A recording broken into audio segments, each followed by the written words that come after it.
And the next panel is going to be moderated by Debi Benoit and deals with the wider outreach activities of GoMRI. Debi is a member of our research board who's been heavily involved in the outreach activities right since day one. Thank you, John, for that introduction, and good morning, everyone. I've had the privilege of serving as co-chair, along with Bert Singer, on the Communication and Outreach Committee for the board. On the screen behind me, I have GoMRI's mission statement. This mission statement was defined for us within our MRA. Clearly, from the language, the ultimate goal, our early charge, was to communicate our research and discoveries to a wide variety of audiences, and outreach was the logical vehicle for that effort.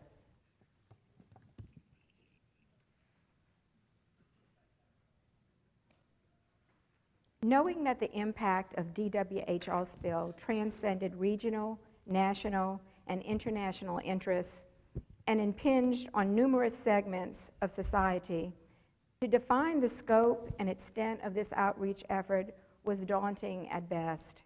And it became clear early on that such a large task could not be accomplished on one level only.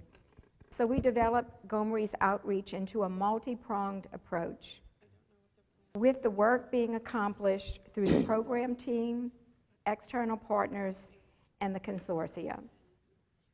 The GoMRI management team established the website, created social media content, newsletters, webinars, and conferences such as today. We leveraged external relations by forming partnerships with esteemed outreach experts like Sea Grant, Smithsonian, and ScreenScope. Collectively, they helped us to reach millions of people through their pre-established networks, i.e. through workshops, publications, programs, and film work. The third outreach tentacle was at the consortia level. As part of their proposals, they were required to include an education and outreach plan, which was evaluated and scored in the review process. However, consortia had the flexibility to design their own outreach activities that best suited their specific research. Later, even individual investigators, grantees, began incorporating outreach plans despite it not being required of them. For their activities, it ranged from visiting schools to hosting summer camps, creating videos, running social media pages about their work, and much more. All consortia projects had outreach coordinators and more extensive programming, such as Teacher at the Sea programs, internships, K-12 curriculum development, newsletters, podcasts, citizen science programs, and that's just to name a few. Over 4,000 outreach activities have been recorded in our quarterly reports since the inception of this program. That's absolutely amazing, and their efforts have far surpassed our original expectations. Today's panel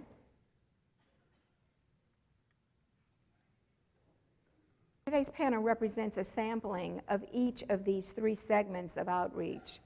They will share their outreach experiences and insights, as well as some challenges and lessons learned.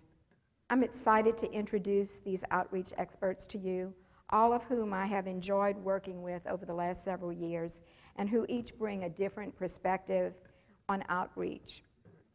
They are Maggie Dannreuther, a coordinator for the Mississippi State University Northern Gulf Institute at Stennis Space Center, Mississippi. As one of our management team members, she has managed the production and content of the GoMRI website and has worked closely with outreach consortia teams for newsletter content as well. Next is Steve Sempier. He is one of our external partners and is the Outreach Deputy Director of Mississippi-Alabama Sea Grant Consortium. And he is the manager of the Gulf of Mexico Sea Grant All Spill Science Outreach Team, which includes the extension and communication specialists that serve people whose livelihoods depend on a healthy Gulf. These coordinators have heavily supported our consortia and outreach teams as well. Next is Eric Chassignet, is the director of the Center for Ocean Atmospheric Prediction Studies at Florida State University and principal investigator of the Consortium for the Simulation of All Microbial Interactions in the Ocean, or COSMO as we call it. He was also PI for the Deep Sea to Coast Connectivity in the Eastern Gulf of Mexico Consortium. And next is Tracy Ippolito, one of our most talented outreach coordinators, who works with Eric in Cosmo and was also his coordinator in Deep Sea. As a team, they first joined us under RFP1. I would also like to add that we had another individual, Sunshine Van Bale, who was also to join us today, but she had a family emergency, so please keep her and her family in your thoughts and prayers. Now we will hear from each one of our panelists who will share brief presentations on their GoMRI-supported outreach efforts, followed by a question and answer session where the panelists will address some identified discussion points and important lessons learned. We'll start with Maggie.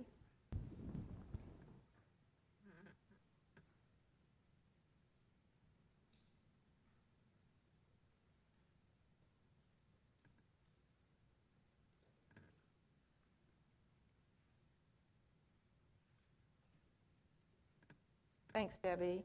Top GoMRI administrators have supported outreach via the website from the start. They provided financial assistance, they provided guidelines, and they have stayed involved.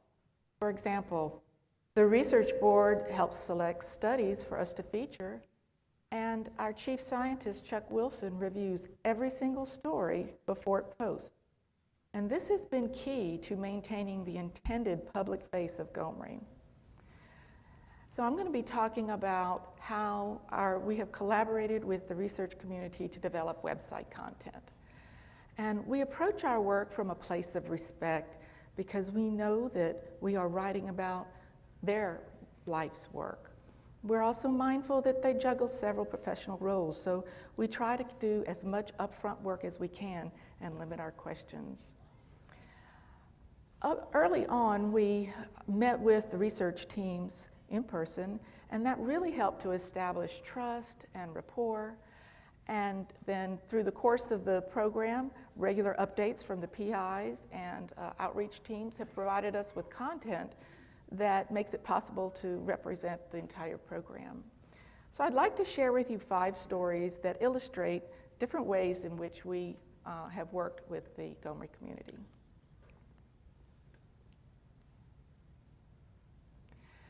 So the Deep Sea team invited us to attend a special event, and it was where their students were the audience, and their goal was to help them grow professionally and personally. And so we went, and the result is this story. Students, as they presented their work, the attendees there took notes on what went well and what didn't, and then gave them to the students afterwards. And then small groups of students traveled around tables where 2 to 3 scientists were seated, and they were free to ask them anything they wanted to. And I heard questions like, what was your biggest mess up? And how do you date when you're doing a master's degree? And what else can I do with my science degree? And seeing and hearing the excitement from the students, as well as getting the help from the Deep Sea team, helped us get a record of this successful effort that helped the next generation of scientists.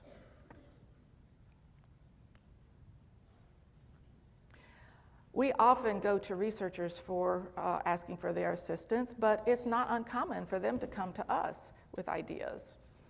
At the 2015 GoMoses conference, Geyser director Piers Chapman told me about an amazing young boy that had contacted him and Carth director Tamayas Gottman after reading about their work. And so Piers thought it would make for a good story, and he was right. After about 80 emails over 6 months with Alec and his mom, we posted this story. And it's a heartwarming account of how a young boy who was worried about what would happen to his beloved orcas in the case of an oil spill. So having our established collaborations with our researchers, it provided us a way to have two-way communication, and that has provided us with an example of an unusual reach that GoMRI Science had. It's been really great working with the outreach teams because they sometimes provide details that go beyond the event itself and make things more interesting. In this story, it provides the details of how a partnership formed when EcoGig director Mandy Joy met with the artist Jim Toomey at the 2015 Blue Ocean Film Festival. There, they talked about how they could use deep ocean science to reach teens. 3 years later, they had The Adventures of Zach and Molly. And it took them over a year to figure out how to use the breadth of EcoGig's research to come up with an engaging story. Now, they had a Twitter campaign that was going on at the time, and so to give it extra visibility, we put that hashtag in the title. So together with the outreach team, we were able to come up with not only an announcement about the films, but also to give information about how it came together, which gave a little additional information and interest to the GoMRI community.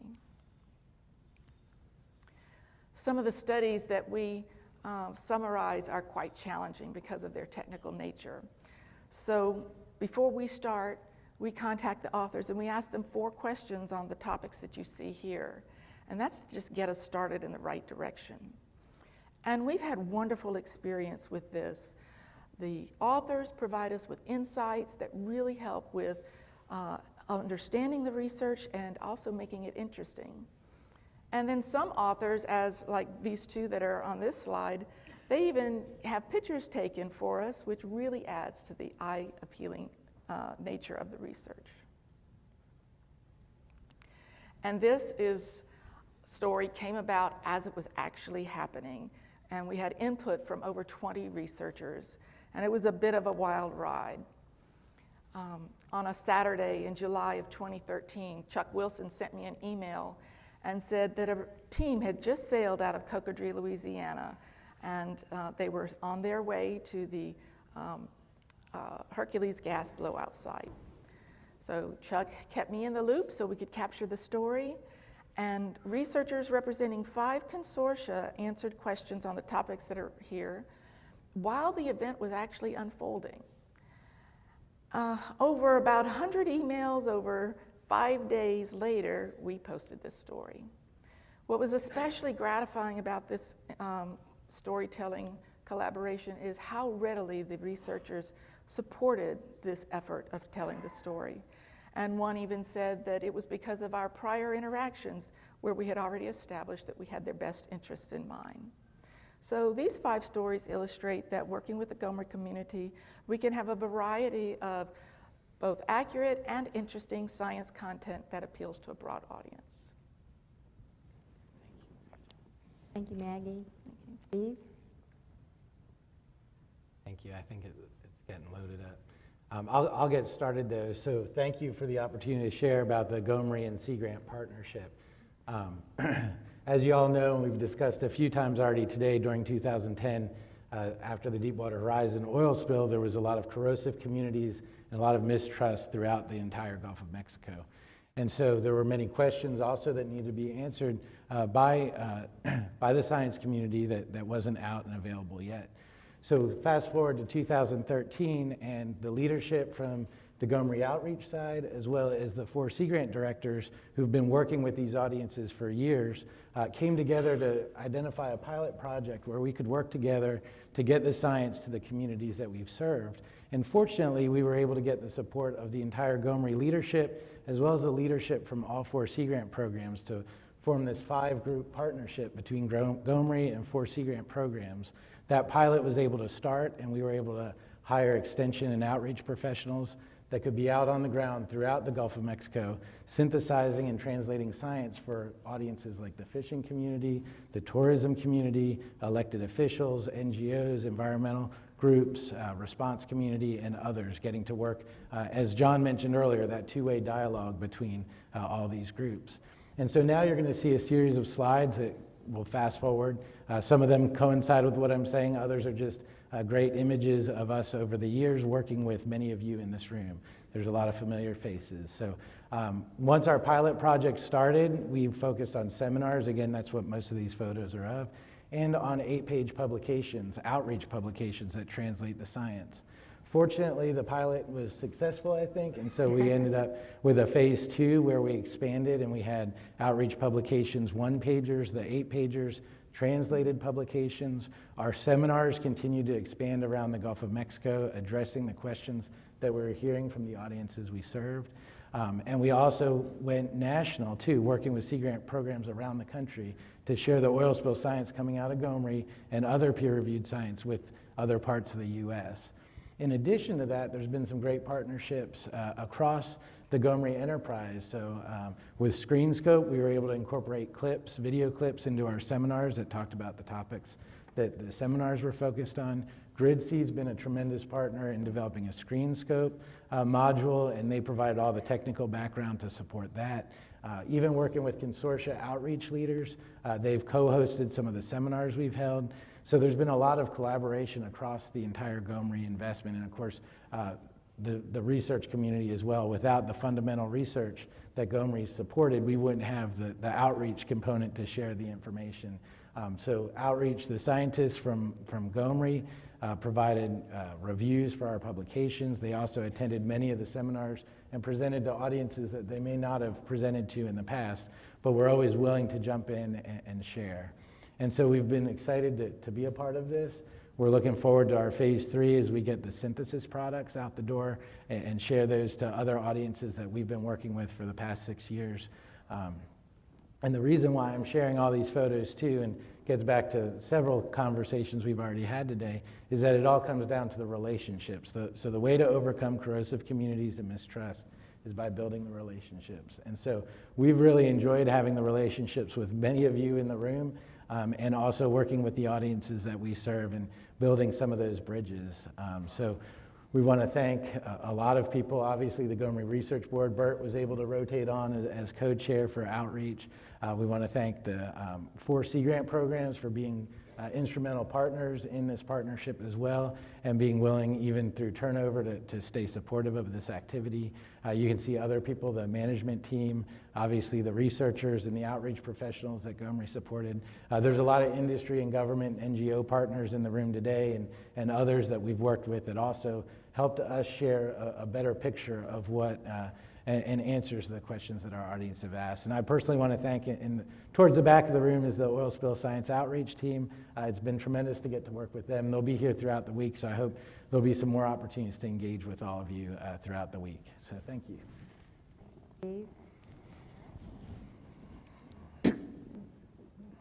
So I remember very vividly when several of us got together around the table to respond to the first GoMRI call. We were all excited, ready to go, and we had a great idea. And let's write a research proposal. But then we started to read a little bit more carefully, the call. We say, well, they need an outreach component. Why don't we take what we have? But wait, GoMRI really means it. So in order to do so, we say, we need to talk to somebody who knows how to do that. And this is where Tracy came in. So I was brought into this initiative, and as a communications specialist, began to look around within a couple of weeks of our first consortium coming together. We had a all-hands meeting, and I was blown away. The material that was being talked about, the things they were going to do were just amazing. But I found myself completely perplexed about how I was going to help these people communicate this to a broader audience. So, to make it easy to understand, I particularly appreciated the slide that said this is the simple version for the general public. So what I learned very quickly was that I needed to meet with the researchers, that just interacting once or twice a year at a meeting was not going to do it. So I began the process of meeting in the first consortium that I was part of, and then I did this again with each of the researchers that I could anyway. So when we came up, when we talked to each other, summarizing a little bit, what really matters is enthusiasm, both from both sides, science and communication, a general understanding of the research by the outreach team, and especially scientists that are willing to get their hands dirty and actually inform outreach initiatives, and scientists that are willing to engage in the outreach process. And for me, some of the things that I had to do right off the bat was to try to figure out what the key messages were going to be. It was not a small undertaking, particularly with the first consortium, to think about who our target audiences were going to be, because you can jump to the conclusion general public, but there's also the policymakers and state legislators and things like that. So identifying those, and then really starting to take inventory of what resources the outreach team was going to have available to them. And by resources, I mean you, and the expertise, the willingness, and even some of the ideas that came about. And so we're talking today, and I do have a slide at the end to pay homage to the many other consortia, but the experiences we're going to share really quickly have to do with the Deep Sea Consortium and CSOMIO. Deep Sea was part of the first, and CSOMIO is part of this current RFP funding, and they were two very different consortium. One was very large and very broad in its scope, and CSOMIO is much more focused, and that presented both challenges and opportunities. So, what outreach initiative generated the most enthusiasm and involvement? And actually, when we wrote the proposal, it was not generic, but it was still generic. Many of the initiatives just came out of nowhere, from discussion, especially a lot of ideas that were generated by the outreach team, and we're going to share quickly some example. So the first one that's up here is the Dauphin Island Sea Lab initiative, which was our ROV program. That was actually part of our original proposal, and I got to team up with Dr. Tina Miller-Way at Dauphin Island. And what was really amazing about this initiative, and I think we carried it through on all of the things that we did, was the fact that it was hands-on experiential learning. That seemed to just become sort of our go-to. One of the projects that came about that was absolutely not on the radar when the original proposal was written was Project GOO, which came about after Dr. Chris Reddy and I began talking about what he was doing, and he loved outreach. I didn't always encounter scientists that loved doing outreach. He definitely loved it. I think I swayed some folks over that like it now. But Project GOO was another example of being out there on the beaches with students doing citizen science work, and it was really successful. And to me, I'd like to present this one, which, we used drones, and drones at that time was just not as popular as they are now in order to try to identify. And we engaged a high school in Pensacola. Here's Oscar Garcia, who just started his own company to look at oil spill and oil, water characteristic using sophisticated drones. So we brought 2 drones, and they had a little pond in the back of their high school that they were studying over the years to look at the color and so on. So it was really, to me personally, was amazing to be able to interact with those high school students. And the sail buoy project, this is one that I'm particularly fond of because, again, it was not part of the original outreach plan. But in talking with Dr. Nico Wienders and Dr. Lars Holl, I heard about this cool thing. They were going to send an autologous sail buoy out into the Gulf and let it float around for 2 or 3 months. And I found that fascinating. And as a non-scientist, I thought, if I find it fascinating, other people will find it fascinating. What I'm proud of about this and what it speaks to is how we were able to take this project that they were doing, and they didn't necessarily see the outreach potential for it, but we turned it into a statewide sort of thing. We did a Name the Sail Buoy competition that enlisted high school and middle school students all over the state of Florida to help name the buoy, and we made it so that they could track the buoy and where it was going, and we had a blog so that they could keep up with it. So I think we leveraged a small thing, but it wasn't small, into a much broader thing, and it was fun. And then, speaking to the obvious legacy synthesis, one of the things that we did want to do was leave behind, when this was all said and done, and I can hardly believe it's been 9 years or almost 9 years, tools for the educators that would outlive us. And so 2 of the things that we did a lot of work on were curricula, one for high school students, which we did as part of Deep Sea, and now we're doing one for middle school students. If you want to hear more about that, I'm talking on Wednesday. We did a lot of videos. We worked with CPALMs, things that teachers could take into the classroom to take this experiential learning into their classrooms, leveraging the research that our researchers had been engaged in. The one that Maggie already talked about, but that was very close to my heart, was the Student Research Symposium. That was a really engaging time and very fulfilling. And like I said, we get to be up here, and I'm really privileged, but there was just the most incredible outreach work being done across all the consortia. I just put up, some of the highlights. Of course, Bob the Drifter's been mentioned, the Teacher at Sea program, the Drifter Card project. Ours is just one example. So some of the lessons learned, assess your resources, and I'd like to make an additional comment here. I think what really was special about GoMRI is that we actually had money to do outreach, which is something that, as you know, most other proposals do not provide. So that made a big difference. Find out what really interests your scientists so you can engage them. Involve the graduate students. They're usually a lot of fun. Engage and collaborate with stakeholders. Use your website and social media. Promote. But mostly have fun, and that's what we did, and that was great. Thank you. Thank you very much for your presentation.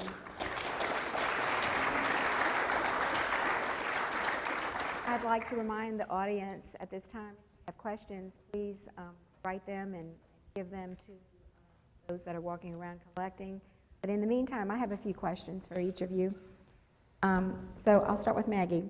Can you tell me a story about an outreach success that happened outside of your programming? Yes.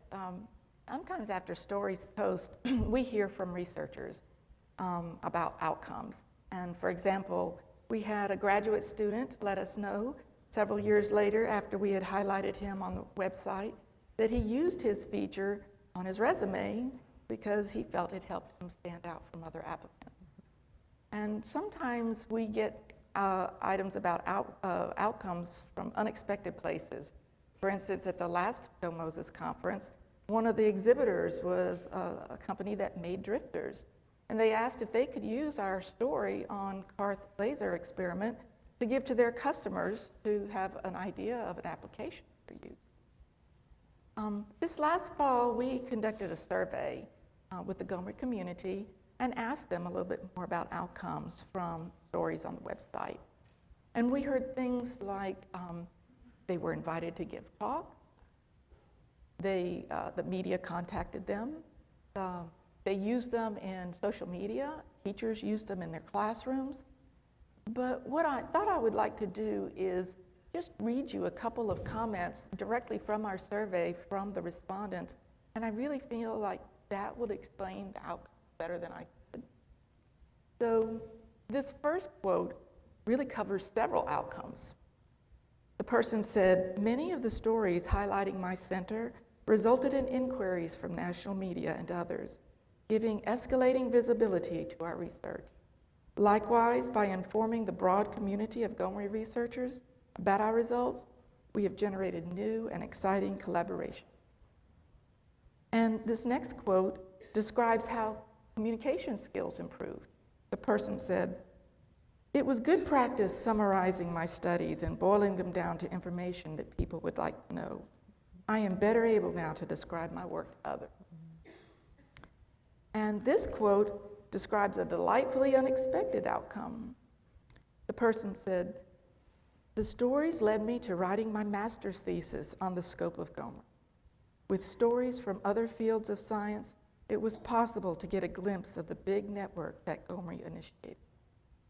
And finally, this quote describes something that's really difficult to quantify. The person said, "Intangible benefits such as enhanced scientific reputation." So many of the responses that we had something in common, and that is that the stories helped them make connections that were meaningful to the GoMRI. Thank you. Steve, for you, can you share how Sea Grant outreach assisted with capacity building or leveraging relationships with new and existing partners? Great, thank you, Debbie. Sure, so one of the slides you saw up there had 3 GoMRI-funded researchers. Two of them were heads of consortia, and then there was a Coast Guard official, there was somebody from a state agency who leads oil spills in Texas, and also an SSC from NOAA. And that event happened in Corpus Christi, and the idea behind that was to bring together the academic group, the GoMRI-funded group, with the response community. And we got such a positive response. This was during our pilot phase. We got such a positive response from both sets of groups about that interaction, that dialogue. And I think Antoinette Quigg even said that at the beginning of the meeting, everybody had their arms crossed, and by the end of the seminar, things were a lot more relaxed and there was a lot more conversation happening. We decided to emulate that in phase 2 around the Gulf of Mexico. And so Monica on our team led that. So we had one in every state. The other area where we're trying to help build those relationships is the area committee meetings, which are local meetings that occur to develop the response plans around the Gulf of Mexico, around the country for that matter. And one of the sayings I think a lot of people hear is, bring a friend to church. We also were trying to bring GoMRI researchers to AC meetings to get to some more interactions there. In fact, we've also even leveraged some of our seminars. So next month we have a seminar on herders that coincides with an AC meeting. So all the response community is already there, and then we have a seminar to follow up and bring in the GoMRI researchers and other researchers to share there. So it's exciting to build some of those bridges. And some of those others in this room are also, I see several people, Ann Hayward Walker and Nancy Kinner and others that also, and Scott Lundgren, of course, that are also building these bridges between response and academia. But it's a ripe area for us to continue to work in. Steve. Tracy and Eric, can you talk more about how your collaborative process works from idea to execution between the PI and the outreach positions? Yeah, well, the most important thing was from the get-go, PI Eric would invite me in on everything. I not only participated in the all-hands meetings, but every opportunity that existed, you invited me to either be a part of or listen in, and that gave me access to, just beginning to understand what the opportunities were going to be. And then we met once a week just to sort of throw ideas around, I think. Yeah, what was great was the ability of Tracy to engage with the other scientists, and then, pretty much a fire hose of ideas, some that I shut down, some that I got enthusiastic about and, put my grain of salt. But at the end, great things came out of it, so it was just a lot of fun. I think it was very collaborative, and we would brainstorm and get ideas going and see which ones stuck. Like to reiterate, the fact that really made it easier for us scientists to get involved in outreach, that we had somebody who was dedicated to that effort, but also we had the means, we had some fun. So, let's buy a drone, let's put T-shirts for this group for the high school. We had something that we could do hands-on, and that was just great. And I cannot recall any other grant that I received in my career where this was possible. Obviously, it worked beautifully. Some great products came out of your teamwork together. So I have an audience question. It's 2-part. It says, it's a big question. What audiences did you try to target specifically? Were those that were less represented? Second part is, was there outreach to environmental justice groups? Toss-up question, so anyone can jump in and answer this. So the first one was audiences that were maybe less represented. I think that we did a very good job of targeting our educational community, K through 12, and even the secondary. I think that the areas where I wish we did more was in the policy, reaching out to policymakers.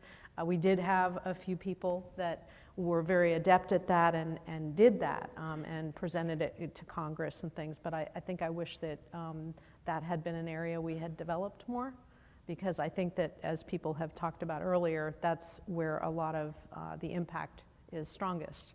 You know, we're excited to make people excited about science, but we also would like to inform good decision making, and so. All right. Anybody? We'll take that environmental justice group question.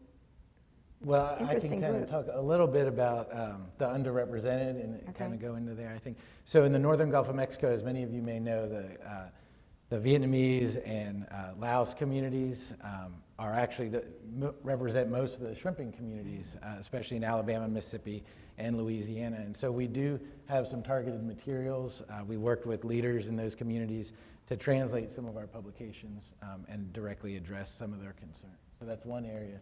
And in some degree, you know, it is a little bit of environmental justice, because the perception, especially amongst those groups, are that they're somewhat marginalized at times. And so we want to share the peer review science with everybody who's impacted by the oil spill. The one thing I can think of is our website is all in English. And just listening to what Steve just said, potentially there's an opportunity for us to do some translating to make this vetted science content available to other languages. Thank you. We have any more questions? Any last thoughts? Have fun. Have fun, right. And I just want to thank everybody within the whole GoMRI enterprise. It's been such a positive experience. We were kind of late. You know, we started about 2013, 2014, and where did we fit in this big matrix? But it's been all positive experiences, and everybody's been willing to go above and beyond to contribute. And it's just been a joy to work with everybody here and the 2,000 plus other researchers. Thank you. Well, I just have a few closing remarks. I just want to say how incredibly proud and impressed and blessed we have all been by the outreach accomplished that you all have done, and the many, many individuals that have added to our outreach efforts. The GoMRI board is grateful for your efforts and inspired by your dedication. GoMRI's investment and prioritization of outreach truly serves as a great legacy of this 10-year program and reinforces the value of outreach in research today and in the future. So please join me in thanking our panelists for today.